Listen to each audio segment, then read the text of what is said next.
Damai sejahtera dari Allah Bapa yang melampaui segala akal dan pikiran manusia, kiranya menerangi hati dan pikiranmu di dalam Yesus Kristus Tuhan kita. Amin. Firman Tuhan untuk kita hari ini, Minggu Judika 29 Maret 2020, tertulis dalam surat Rasul Petrus yang kedua, pasal 1 ayat yang pertama sampai yang ke-9, mengatakan demikian. Dari Simon Petrus, hamba dan Rasul Yesus Kristus, kepada mereka yang bersama-sama dengan kami memperoleh iman oleh karena keadilan Allah dan Juru Selamat kita, Yesus Kristus.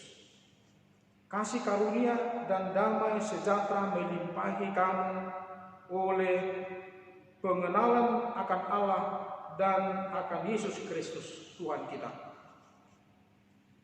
Karena kuasa ilahinya telah menganugerahkan kepada kita segala sesuatu yang berguna untuk hidup yang saleh oleh pengenalan kita akan Dia, yang telah memanggil kita oleh kuasanya yang mulia dan ajaib. Dengan jalan itu Ia telah menganugerahkan kepada kita janji-janji yang berharga dan yang sangat besar, supaya olehnya kamu boleh mengambil bagian dalam kodrat ilahi dan luput dari hawa nafsu duniawi yang membinasakan dunia.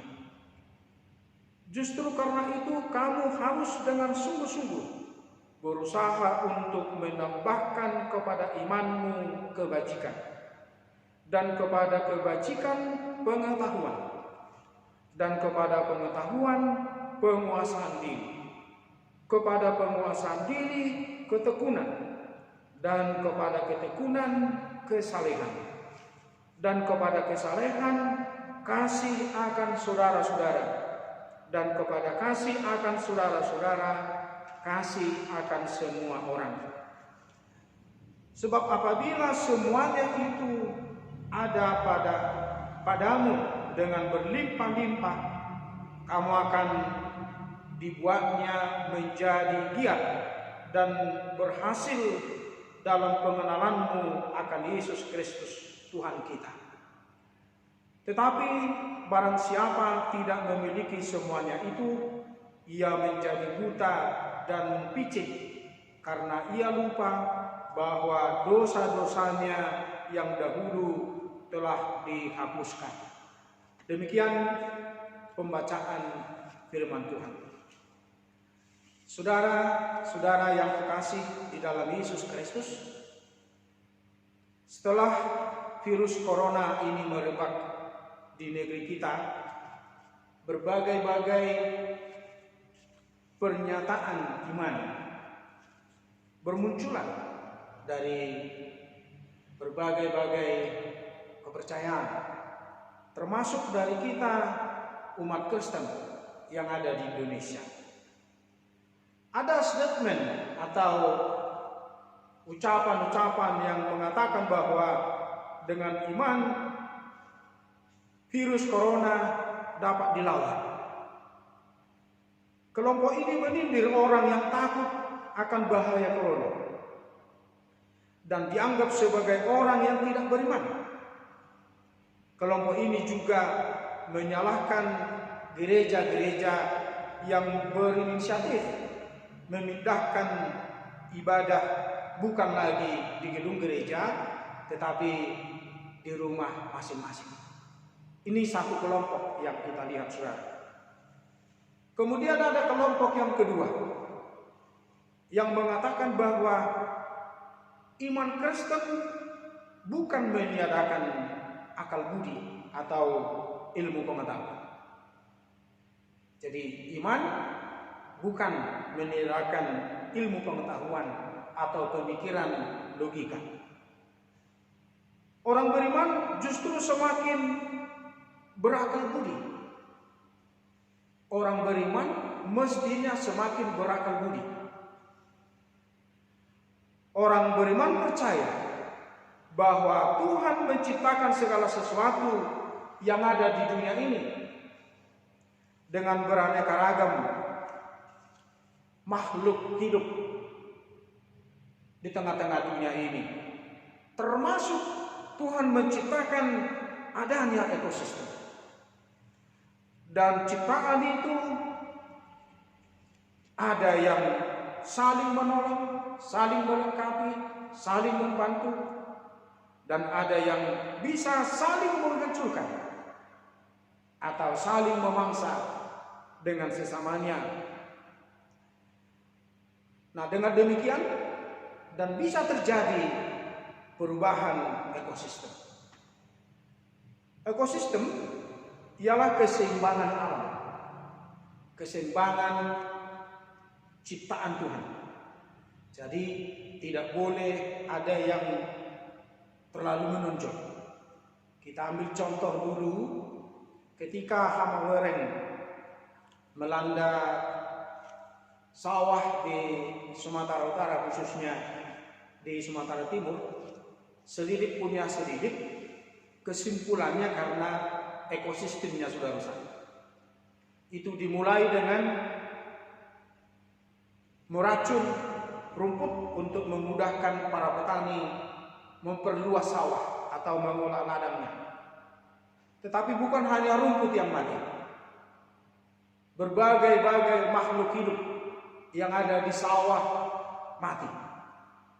Dan akibatnya pada waktu itu, ini kata orang-orang yang pintar mengenai ekosistem, dan pada waktu itu berkembang biaklah, yaitu walang sangit, bahasa Batak, Atingamu.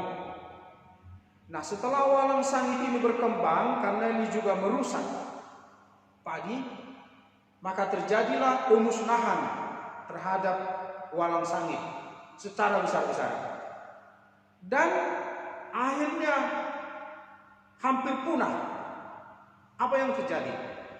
Dengan musnahnya walang sangit, maka muncullah wereng, hama wereng, yang justru lebih berbahaya daripada walang sangit. Ini contohnya, saudara-saudara. Jika ekosistem telah rusak, maka akan terjadi perubahan, bahkan keadaan sudah tidak nyaman. Nah, saudara-saudara, mungkin saudara-saudara yang tahu mengenai ilmu pengetahuan, kalau kita percaya bahwa virus ini juga adalah ciptaan Tuhan, maka pertanyaan, mengapa virus ini menjadi membahayakan kita? Apakah ini diciptakan Tuhan belakangan ini atau dari dulu sudah ada? Kalau dari dulu sudah ada, kenapa tidak dari dulu ada orang yang mengalami sakit penyakit seperti yang sekarang ini? Ya, kalau kita berangkat dari pengertian ekosistem, kita mengambil kesimpulan bahwa ada sesuatu yang berubah di alam kita, entah itu di satu tempat atau di mana. Ini urusan ahli-ahli mengenai lingkungan hidup, bahkan ahli-ahli di bidang virus dan sebagainya. Saudara-saudara, dari dua statement tadi yang mengatakan bahwa iman seolah-olah meniadakan ilmu pengetahuan, tapi sekelompok mengatakan bahwa orang beriman justru semakin berpengetahuan. Pertanyaannya adalah, kita yang hadir ini ada di kelompok mana? Secara khusus, saudara-saudara seiman dengan saya, satu gereja dengan saya, warga HKBP, kita ada di kelompok mana? Saudara, kita ada di kelompok yang kedua, bahwa iman bukan meniadakan ilmu pengetahuan. Iman Kristen bukan meniadakan pertimbangan logika. Iman bukan membuang pengetahuan, tapi beriman justru akan memudahkan kita berkembang untuk memahami pengetahuan-pengetahuan baru. Itu yang bisa kita pahami. Nah, saudara-saudara yang kekasih dalam Yesus Kristus, Rasul Petrus menyebut orang Kristen yang dia sapa, dikatakan yang memperoleh iman. Yang memperoleh iman. Tentu pertanyaannya, dari mana diperoleh? Dikatakan, dan iman itu kita peroleh karena keadilan Allah. Iman itu kita peroleh dari keadilan Allah. Dan keadilan juru selamat kita, yaitu Yesus Kristus. Saudara-saudara, apa artinya di sini keadilan Allah? Ini tidak sama dengan apa yang kita dengar sehari-hari, keadilan seperti di bidang hukum.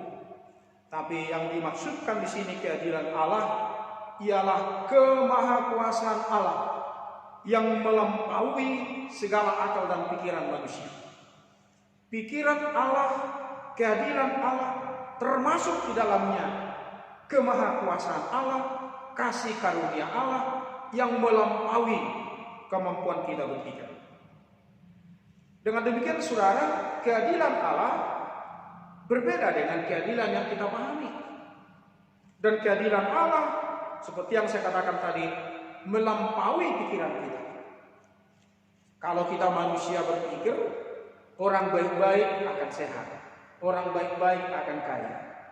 Itu pikiran kita. Tapi kenyataannya bagaimana saudara-saudara? Banyak saudara-saudara kita, teman-teman kita, bahkan mungkin kita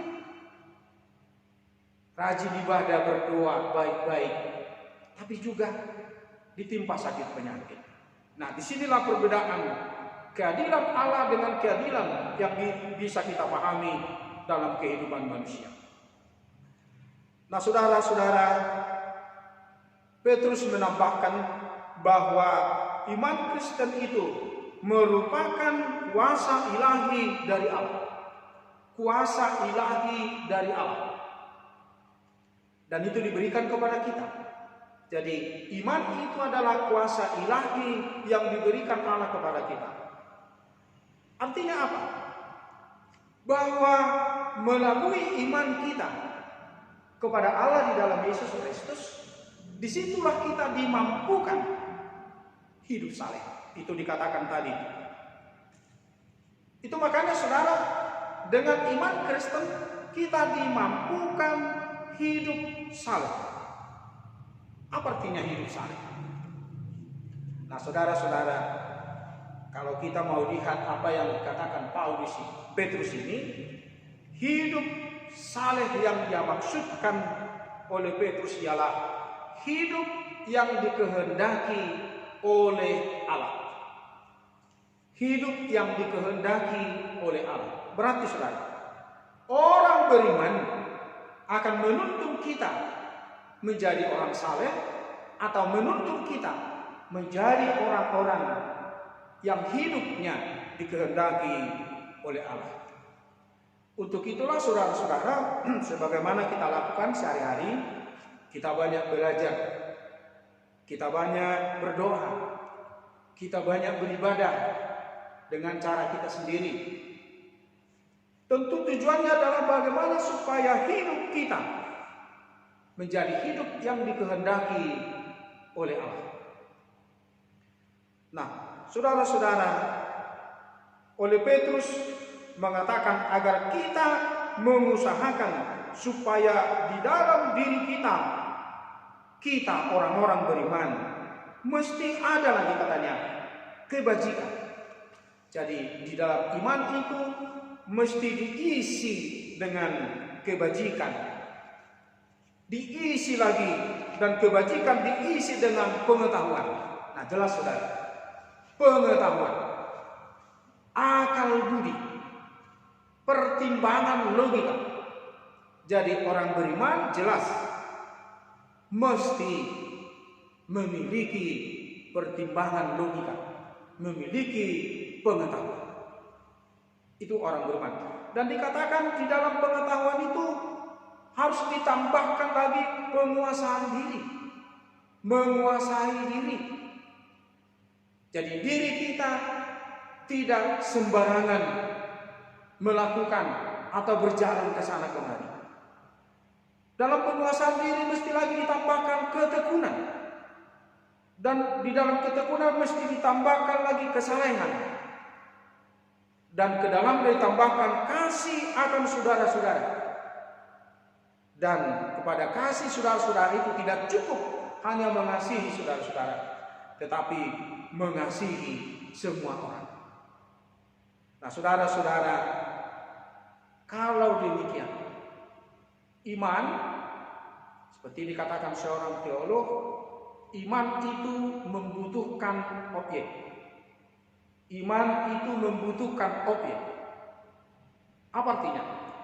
Iman itu membutuhkan media di mana iman kita itu mau bekerja. Itu yang dimaksudkan menguasai diri.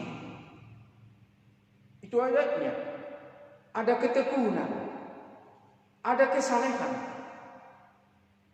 Nah, saudara-saudara,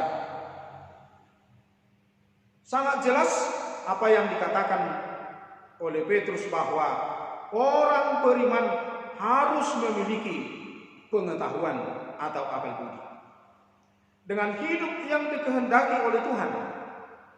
Karena itu menjadi tujuannya tadi.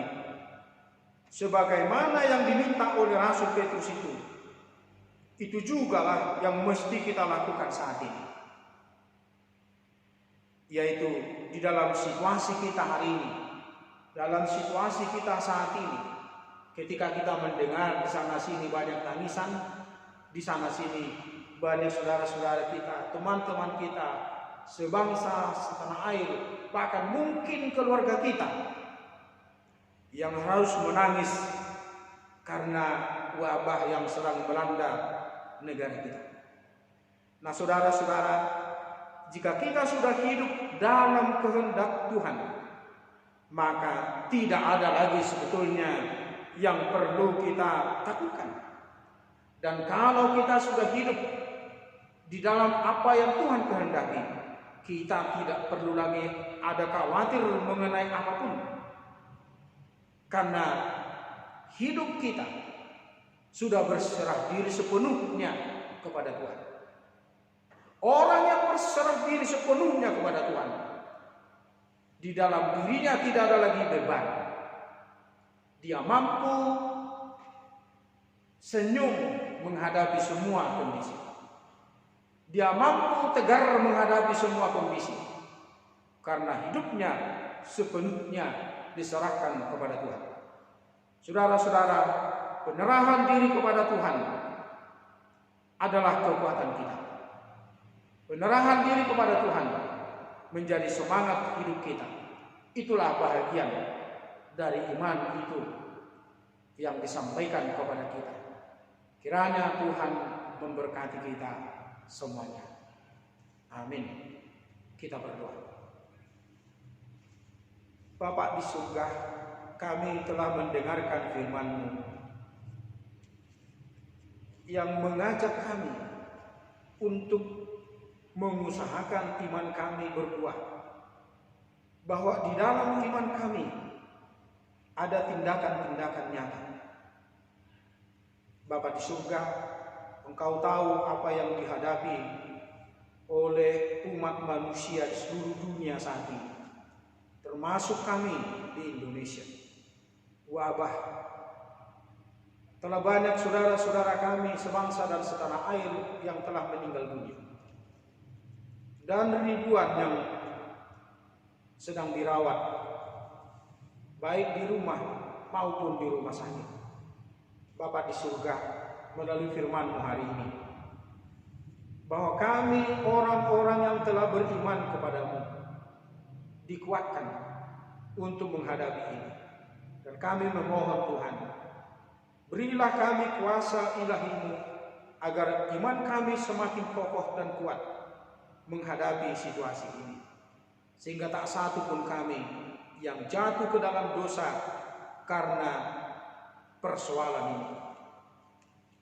Bapa di surga, kami berdoa untuk saudara-saudara kami yang lagi sakit. Tuhan sembuhkan mereka semua dengan kuasa. Demikian keluarga yang merawat, menemani, mendampingi. Tuhan kuatkan mereka.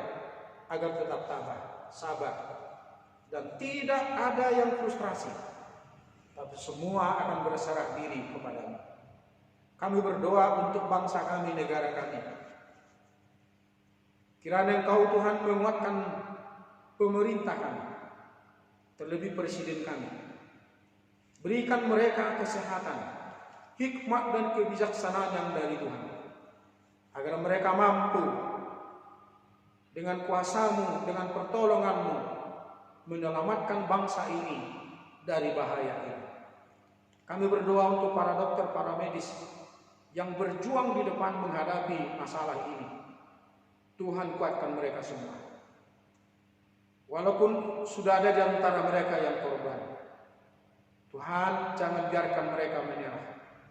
Kuatkan mereka. Dan bagi keluarga-keluarga yang tinggalkan, Tuhan hiburkan mereka. Terima kasih Bapa. Inilah doa kami di dalam Yesus Kristus Tuhan kami.